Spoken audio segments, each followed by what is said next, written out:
तो उसके बाद भी पेट्रोल की कीमत ज्यादा से ज्यादा 71 रुपए रहेगी, और उसमें दोनों को 14 दूना 28 राज्य और केंद्र का बराबर बराबर हिस्सा होगा। लेकिन नहीं करना है, उन्हें जनता को सिर्फ और सिर्फ लूटना है। Ma'am, Meghna Mittal from Money Control. The Petroleum Minister recently said that they will work towards bringing fuel under GST. What is your view? Is it an uphill task? Could there be a discussion in the coming meetings?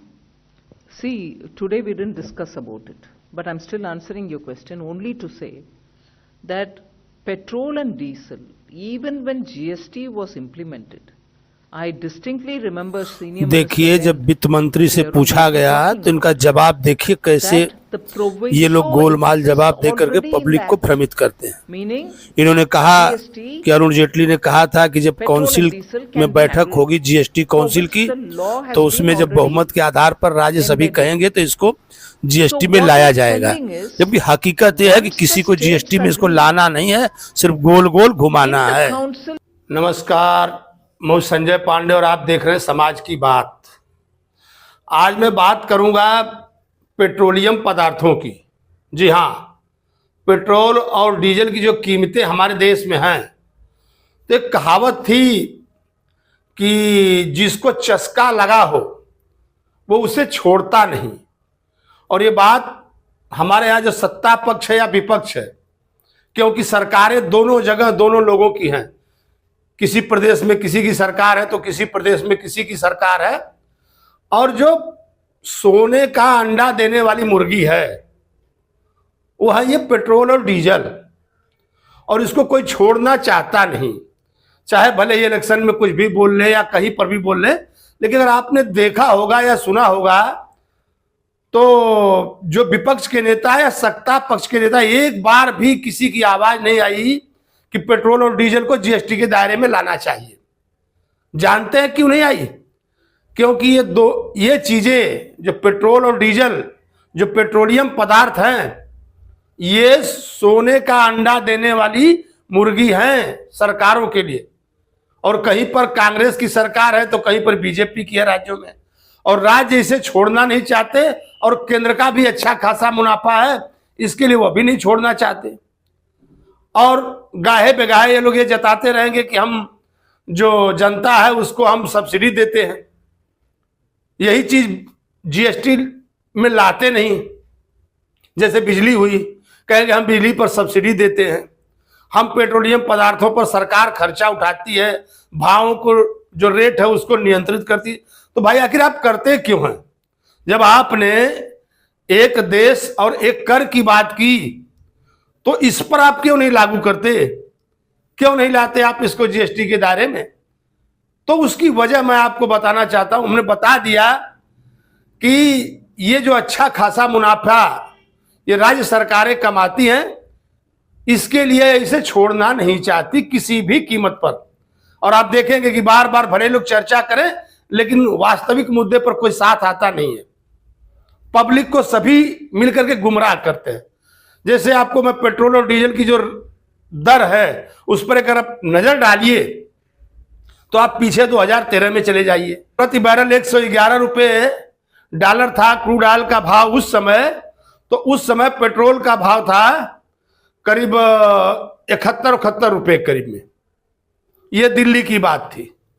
तो अगर देखा जाए तो फिर इसके बाद जो थोड़े दिन में रेट इसके बदली हुए। और मैं बताऊं आपको, इस पर जो कच्चा तेल आता है उसमें शोधन का जो खर्च आता है, जी हाँ, जो रिफाइनरियां हैं उसमें ज्यादा से ज्यादा 2 से 3 रुपया प्रति लीटर खर्चा होता है। और उसमें पेट्रोल की मात्रा बढ़ती भी है। जो 159 लीटर होता है प्रति बैरल में, तो कभी कभी साफ करते समय 170 लीटर तक आता है। और आखिरी दम तक उसमें दोहन होता है, पेट्रोल निकलता है, डीजल निकलता है, गैसें निकलती हैं। लास्ट में जो डामर आता है, डामर उसको भी निकालते हैं, यानी पूरा वसूल करते हैं। लेकिन जीएसटी में लाना नहीं है। हमने 13 की बात बताई आपसे। फिर उसके बाद का एक दौर देखिए। उसके बाद एक दौर आया जो कच्चा तेल था, अंतरराष्ट्रीय बाजार में उसकी कीमत काफी कम हो गई। वह करीब करीब 50 से 51 डॉलर प्रति बैरल हो गया। उस समय प्रधानमंत्री का भाषण आप लोगों को याद होगा, तो उन्होंने कहा था कि भाई हमारी किस्मत से कम हुआ तो आपको किस्मत वाला प्रधानमंत्री चाहिए या बिना किस्मत वाला।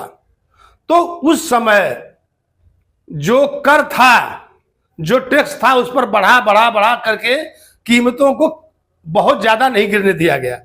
अगर आज देखा जाए तो ये जो 2015 की बात थी, और उसके बाद आज का मैं आपको बताता चलूं कि आज जो तेल है या कच्चा जो तेल है वो प्रति बैरल 80 से 81 रुपए प्रति डॉलर है। उस समय से आज कम है। और ये सरकार, हमने कह दिया कोई किसी से कम नहीं है, कोई किसी को कहे तो उस भ्रम में पड़ने की जरूरत नहीं है।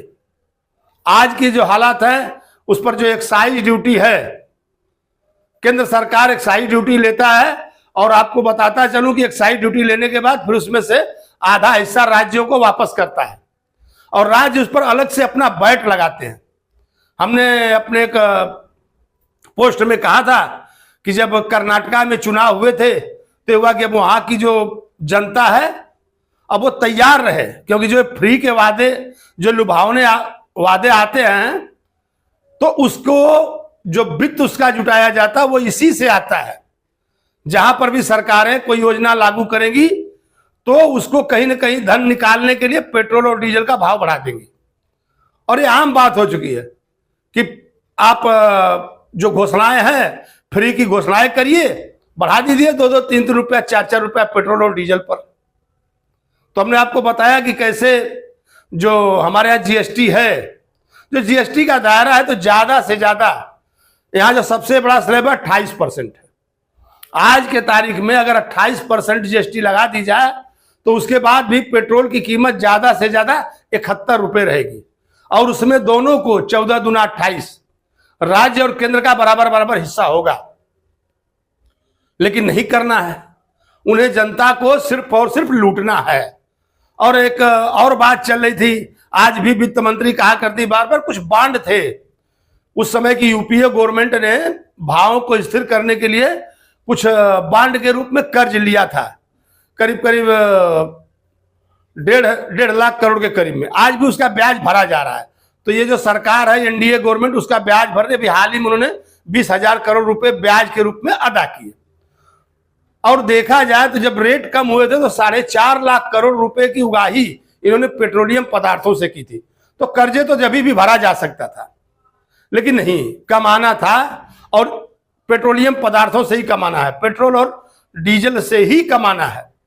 मैं आपको बताता चलूं कि हमने तो आपको बता दिया कि पहले कितना रेट था, उसकी प्रोसेसिंग में खर्च कितना होता है, उस पर जो वैट है, राज्य सरकारें अपना वैट अलग से वसूलती हैं, उस पर अलग से सेस लगाती हैं, और एक्साइज ड्यूटी केंद्र सरकार लेती है। तो कुल मिला के लूटम लाट चालू रहती है। केंद्र और राज्य पब्लिक को लूटते हैं, और लूट करके जो फ्री की घोषणाएं यही करते हैं। तो सारे लोगों को अगर देखा जाए तो पूरी जनता को कहीं ना कहीं एक आंदोलन चलाना चाहिए कि भाई आप पेट्रोल हो, डीजल हो, आप हमें मत दीजिए कुछ, इसको जीएसटी के दायरे में लाइए। कहते हैं बिजली हमने आपको फ्री दिया, यह भी एक तरह का कहावत ही है। अगर देखा जाए तो बिजली पर भी जीएसटी के दायरे में बिजली नहीं है। आप हमको कुछ मत दीजिए, आपका जो टैक्स होता है शुद्ध मुनाफा जो टैक्स वाला आप कमाइए, क्योंकि आपको सरकार चलानी है, आपको कोई रोकता नहीं है। लेकिन आप पीछे से इस तरह की गोलमाल करके पब्लिक को लूटिए मत, और लूटने के बाद ये मत बताइए कि हमने आपको ये चीज सब्सिडी में दिया। तो देखा जाए तो हमने क्रूड ऑयल जो था, जो कच्चा तेल आता है बाहर से, उसकी कीमतें हमने आपको सिलसिलेवार बता दी कि 2013 में क्या था, 15 में क्या था, 24 में क्या है, रेट क्या होना चाहिए डीजल और पेट्रोल का।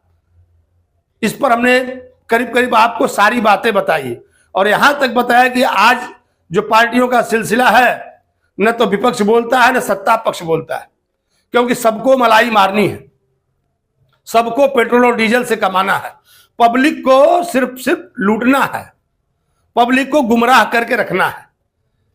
तो हम चाहेंगे कि जो हमारे जो श्रोता हैं या जहां तक हमारा वीडियो जाता है, आप कमेंट बॉक्स में जरूर इस पर अपनी राय रखें, और ज्यादा से ज्यादा लोगों को वीडियो शेयर करें, ताकि ये बात सत्ता पक्ष और विपक्ष जितने भी नेता हैं सभी के पास तक पहुंचे। फिर मैं अपने अगले वीडियो में मिलूंगा, तब तक के लिए धन्यवाद।